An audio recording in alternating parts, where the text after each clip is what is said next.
Just real quick as we're getting into today's video, if you do end up enjoying it, definitely remember to subscribe. We are getting dangerously close to 200,000 subscribers, and I would love to hit that milestone by the end of the year. So if you like the video, subscribe. Or else, shotguns. Shotguns are an integral part of pretty much any FPS game out there. And of course, our beloved Roblox FPS game, Phantom Forces, is no exception to that. Now, we have pretty much anything that you can think of in Phantom Forces whenever it comes to shotguns. We've got like typical like pump action Remington looking stuff. We got like AK looking shotguns. We got like Spaz 12s. Maybe not this one. I don't know why it's built like this, but you get the point. However, shotguns can also take the form of this. Maybe mine. Oh, hold on. Didn't mean to throw that grenade there. You just gotta kill that guy. The shotguns can also take the form of a weapon like this, which if you don't really know what's going on here, we are using a weapon called the VPO-209, unlocked at rank 94. A lot of you may not have seen this before and might be going, what is this? It's kind of gross, but honestly, it's nothing special. It is just an average AKM, of course, unlocked to rank 94, which we have thrown 366 shot onto, which converts it from a typical 7.62 AK down to a, like, I guess 366 shotgun. And yeah, that's what we get. So we've got a really weird looking shotgun here. I don't know how else to describe it. It has got absolutely insane spread. This thing, it takes any accuracy at all from any other shotgun in the game and just turns it into absolutely nothing. I don't know why there's an anime woman on my gun, but we're just gonna put up with that. So in today's video, pretty much what we're going to do is we're going to do a comparison between the VPO-209 here, or the AKM with the shotgun conversion, and we're going to compare it to a couple of different shotguns, those being the Model 870, the Saiga 12, which we're gonna not have it built like this, but we'll get to that later. Don't ask. And the Spaz 12, which we're also not gonna have built like this later. I don't know either. Just, deal with it. Now, there's a couple of cool different things about this shotgun. For one, it's got the lowest damage out of any of the shotguns that we're gonna talk about here. It is just ridiculously low. Now, the damage figures that we're going to be going over are per pellet, so we're doing a maximum of 24 damage per pellet out to 50 studs, and beyond that we are going to a maximum of 130 studs away, and we are going to be doing a 10 damage per pellet. My goodness gracious, I'm sick today. As far as multipliers and stuff go, we're going to be having a 1.1 headshot multiplier, an ammo capacity of 10 rounds per magazine, not too bad, and we've also got a pellet count of 12, which is more than any other shotgun that we're going to be going over today. So technically you can do the most DPS if you add up all those damage numbers and land all 12 pellets. And of course, we also have a 200 fire rate. So we don't really have anything too crazy as far as that goes. We just mostly have like, it's a shotgun with crazy spread. What you looking at? What you looking at? What's up?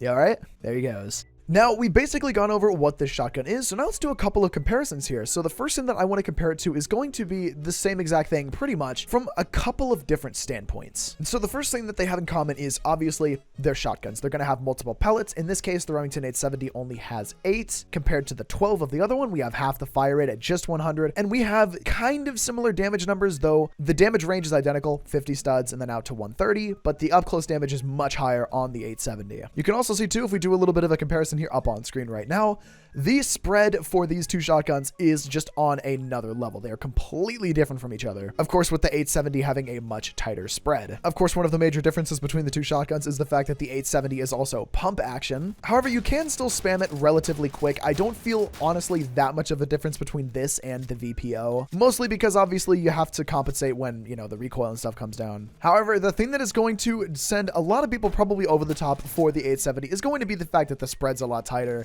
So as long as you can be a little bit more accurate with it, it's generally going to be probably most people's better option. So you're definitely going to have quite a bit better, like, I guess you could say sniping, quote unquote, sniping potential with this. Heavy use of the quotes there, by the way. I understand this is not a sniper. Ooh, that boy was loud. Now, if we reset all the attachments on the Saiga 12, we can see that we actually get relatively similar damage numbers to the VPO now. Out to a similar range as well. Maximum of 45 studs, we've got 27 damage. Out to 130 studs, we got 13 damage, 1.1 head multiplier as well. Nearly double the fire rate, though, at 350. Still with 8 pellets, though, just like the 870. But for that, I mean, honestly, the Saiga 12 needs no introduction. Everyone's used this thing. Everybody hates everybody who uses it.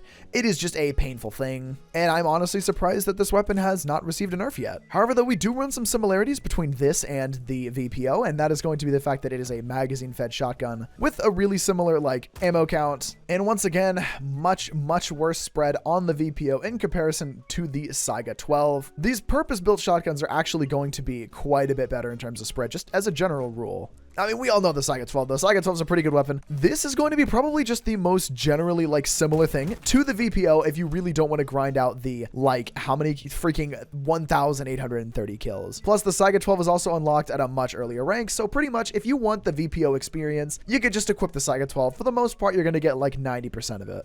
You guys get out of here.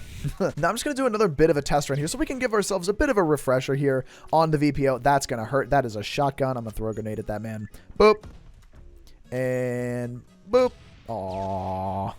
The game's over. Yeah. This is just... It's always a good time when you got the VPO equipped. I'm sorry to say, dudes. It just is. It just is. No brain, no problem. Yeah, no kills. No kills. Is that a dead meme yet? I don't know. My brain. Something funny haha moment. Hello. Goodbye.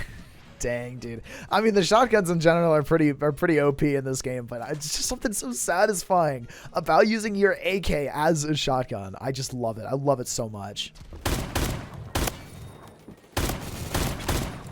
All right, well, I think we have a general idea that this thing is also still really good. I just threw a stock and a muzzle brake on it just to kind of even things out just a wee little bit, kind of dampen our recoil a little bit. So let's move on to our next shotgun that I'm going to be comparing this thing to. And that, of course, like I said earlier, is going to be the Spaz 12, preferably a stock one. Now, once again, we are going to be upping the damage overall compared to the VPO. And also, it is going to be one of those like single loader under tube thing type shotguns, no magazine, basically. For this one, we are also getting much like the last two that we went over, 8 pellets as well, so that's something, I guess. But we are still getting that semi-automatic function, and we are also getting exactly the same fire rate at 200 RPM as the VPO, of course.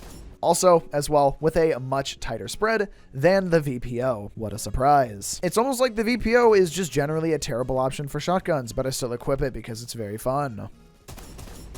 I love the big metal clanging sound that this thing makes whenever you fire it. It just sounds really cool to me. Also, I like that you flip the weapon upside down whenever you reload it. I think that's pretty funny.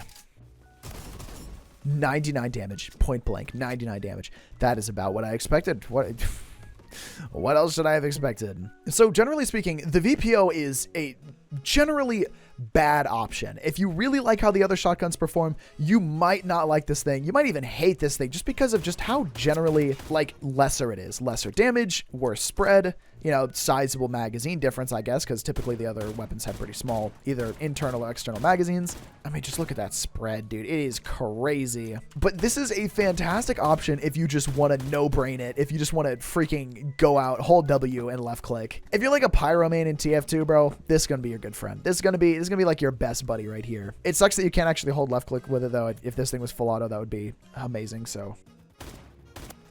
No way. No way I just died to that. Oh my god. But yeah, do I recommend this?